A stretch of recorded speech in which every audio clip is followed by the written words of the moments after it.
Bienvenue à l'AFRC fait son show. C'est la chaîne télé et podcast de l'AFRC dédiée à l'expérience client.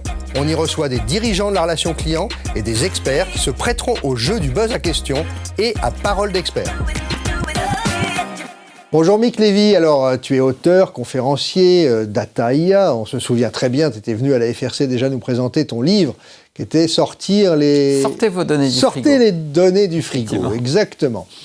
Et tu es directeur stratégie et innovation chez Orange Business. Alors quel parcours tu as?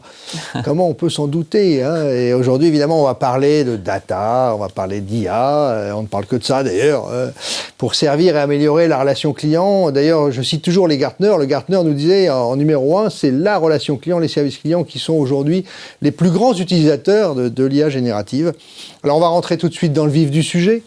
Que peut apporter l'IA dans la relation client? Et puis si tu as des exemples, des projets, parce que tu en vois tellement passer, n'hésite pas à nous donner des exemples. Effectivement, moi j'en vois beaucoup passer, puisque chez Orange Business, au sein d'une entité qui s'appelle Digital Service, on accompagne les entreprises dans l'adoption de leurs projets en data, en IA, en digital et en cloud. Et évidemment, énormément de sujets sur la data et l'IA. Donc, en deux mots, on est 4000 en France à accompagner tous ces projets-là, et donc notamment sur ces sujets de data IA. Alors ça ne m'étonne pas que la relation client aime beaucoup l'IA. Et aime beaucoup les IA génératives en particulier. On a réalisé beaucoup de projets, nous, ces dernières années, autour des IA, de manière globale, et des IA génératives en particulier. Pour donner quelques exemples, effectivement, un grand classique, un conseiller augmenté sur un centre de contact sur lequel le niveau 1 de la fonction support n'était pas très productive. Mise en place donc d'un conseiller augmenté. Au départ, il rentrait juste un verbatim de son problème et puis on remontait les 5 meilleures réponses provenant soit de la base des tickets résolus, soit de la base de connaissances. Et puis là, ce projet qui est en train d'être porté du coup sur un fonctionnement directement en IA générative avec des gains de productivité estimés déjà sur la première phase du projet, donc sur juste la partie verbatim et on ramène les meilleures réponses, à de l'ordre de 20% de productivité gagnée. Et puis je pense qu'on ira encore plus loin, puisqu'en mode IA générative, on va pouvoir instaurer véritablement un dialogue finalement entre le conseiller et une IA qui s'appuiera sur toutes ces connaissances-là pour construire une réponse complète qui aidera du coup directement le conseiller.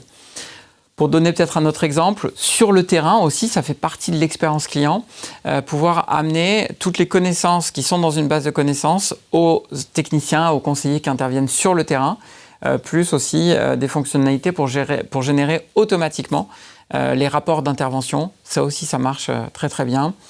Et puis un dernier exemple, parce que je te le disais, il ne faut pas penser qu'aux IA génératives. Les IA traditionnelles ont aussi de bons jours devant eux et je pense qu'il va falloir mixer les IA dans les entreprises pour créer un maximum de valeur avec des moteurs de recommandation qui, adossés à un centre de relations clients, ont permis d'augmenter les ventes rebonds de 35%. Donc concrètement, sur la fiche client, lors d'un appel, le conseiller avait le produit à proposer à ce client, tu as le bon profil client, c'est le bon moment pour lui proposer. Et donc augmentation des ventes rebonds de l'ordre de 35%. Donc on voit beaucoup de projets en fait en aide, en accompagnement, ce que tu appelles le conseiller augmenté, au service du conseiller pour lui donner justement un peu plus de valeur et d'intérêt dans son travail. Alors justement, on va se poser ces questions avec l'IA qui...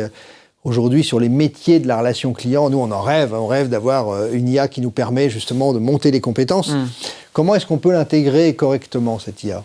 Alors, je crois que certains en rêvent et puis d'autres en ont très peur. Hein. Il ne faut pas se mentir. On voit beaucoup agiter les peurs, d'ailleurs, autour de l'IA. Il y a beaucoup de sujets autour de l'IA et l'emploi, etc., etc. Donc, il y a beaucoup de peurs. Et je crois vraiment que finalement, le premier point, ça va être d'accepter que ces peurs existent. Beaucoup sont totalement irrationnelles. Mais il faut les accepter, il va falloir qu'en même temps qu'on travaille sur les projets, en même temps qu'on travaille sur le déploiement de ces IA, prendre en compte, accompagner autour de ces peurs. Pour reprendre l'exemple que je te citais en premier, juste avant, donc d'un assistant sur un centre d'appel, il y avait une grande peur de dire « Oula, on va tous gagner en productivité, donc on va vouloir réduire les positions sur le plateau et donc il va y avoir une perte d'emploi. » Il n'en a rien été. Non seulement au bout de quelques mois, on constate qu'il y a 20% de productivité qui ont été gagnés, mais on constate que dans le même temps, on a baissé le taux de turnover de l'ordre de 15%. Oui, c'est énorme. Et l'analyse qui était faite par le patron de la relation client était de se dire, finalement, nos conseillers n'étaient pas très productifs, ils n'avaient pas le bon outil pour l'être, et donc il manquait de sens, ils ne parvenaient pas à correctement répondre à leurs clients, ils n'étaient pas satisfaits de ce qu'ils faisaient au passage, et avec cet outil, ils ont gagné en productivité, mais surtout ils ont gagné en sens. Ils ont enfin un outil qui les aide au quotidien à correctement répondre à leurs clients. Et donc ça permet de les fidéliser, de gagner donc en expérience, donc en expertise. Et il y a un peu une forme de double effet. Tu as un gain de productivité d'un côté, un gain d'expertise durable de l'autre, et donc l'entreprise a tout gagné. On rêve que l'entreprise redistribue après cette valeur créée, justement, peut-être aux salariés en montant aussi leur salaire. Ça viendra. L'IA va augmenter les salaires. C'est certainement vers ça qu'il faudra aller, puisque ce gain de valeur qui est permis par l'IA, il faut le redistribuer, bien sûr. Alors justement, les entreprises sont en forte concurrence entre elles. Et comment prendre un avantage concurrentiel et quelle est la différence, quel est l'élément différenciateur que l'IA peut apporter dans la relation client? Alors, tu as un double effet. Tu as un effet de concurrence entre les entreprises et tu as en plus un effet que l'IA est en train de devenir massive, mais que tout le monde est en train d'utiliser les mêmes IA. C'est-à-dire tout le monde est en train d'utiliser GPT, qui est l'IA derrière OpenAI, qui est embarqué dans tous les outils Microsoft, qui est embarqué dans un certain nombre d'autres outils et progiciels de la relation client. Donc comment tu crées un différenciant avec ça? Si demain on te fait tous de l'IA, allez on se projette dans 5 ans, dans 10 ans, tous les services de relation client auront déployé des IA, qui se baseront tous sur les mêmes services, sur les mêmes algorithmes, et ce au niveau mondial. Donc comment tu crées un différenciant avec ça? Donc moi, le grand conseil que je donnerais, j'en vois deux.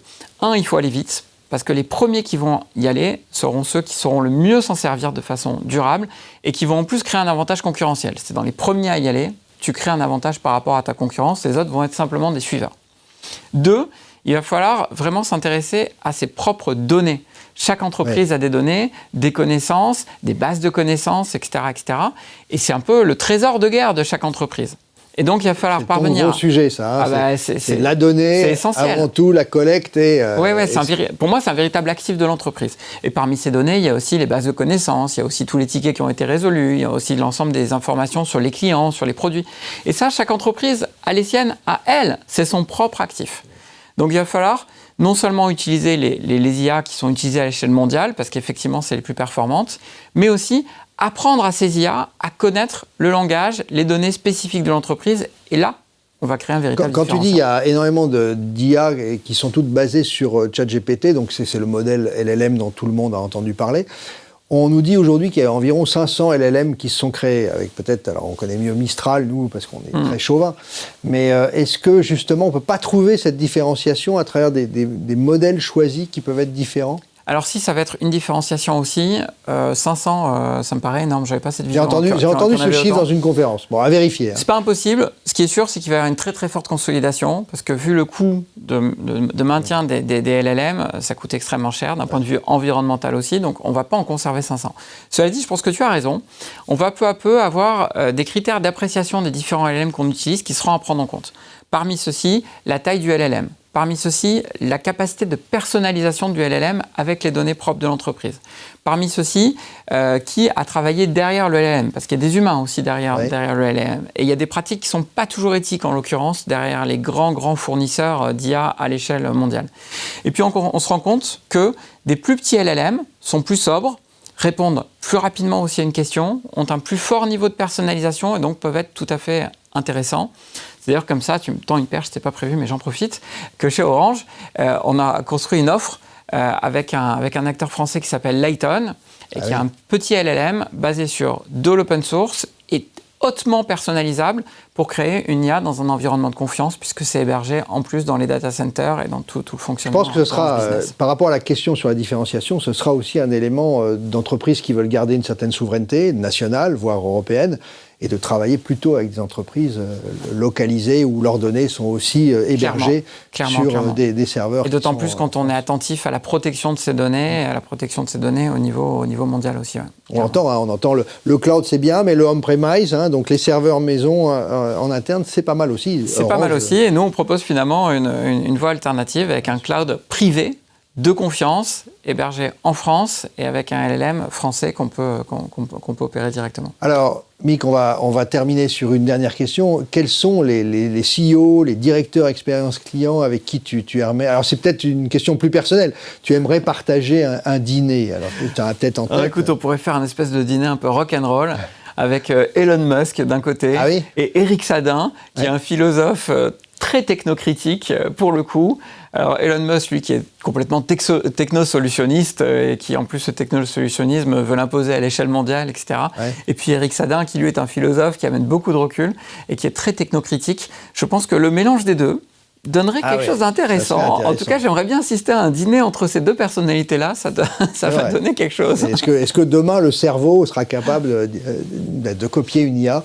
Ça va être des questions... Alors, moi, je suis assez convaincu... Enfin, est-ce qu'une IA sera capable de complètement copier le cerveau, plutôt ? Oui, plutôt. Moi, je suis assez convaincu que non, et qu'il faut arrêter d'avoir cette lutte, je trouve, des intelligences. On l'entend beaucoup dans le grand public. Et Laurent Alexandre n'arrête pas d'en parler. Laurent Alexandre, notamment, je ne suis pas du tout d'accord avec ces positions-là. Plutôt que de chercher à opposer les intelligences, il y a une intelligence qui est humaine, qui est naturelle, qui est irremplaçable, et que pour l'instant, on ne sait absolument pas modéliser d'aucune manière. Et puis, on a des outils qui arrivent, qui ont une forme d'intelligence, même si le mot est finalement très mal choisi et un peu anthropomorphique, mais il est là, ce mot, donc on va le garder, qui ont une forme d'intelligence artificielle, des machines, mais qui vont nous rendre de grands services. Et donc il faut s'en saisir absolument, et notamment dans l'entreprise, quand on cherche à prendre un avantage concurrentiel, être plus efficace, être plus productif globalement. Merci Mick, c'était passionnant d'échanger avec toi. Donc on retient qu'avant tout, il faut sortir les données du frigo et de bien lire ton livre, que les IA peuvent permettre justement d'être un élément différenciateur entre les entreprises, à condition de choisir les bons modèles et les bons partenaires. Et puis, il faut y aller, même s'il y a des freins, il y a des peurs, il faut se lancer, quoi qu'il arrive, il faut tester des choses. Et puis demain, est-ce que le cerveau sera dépassé par les intelligences artificielles ? C'est pas pour demain. Merci Mick, c'était très intéressant de t'écouter. Merci à toi Eric.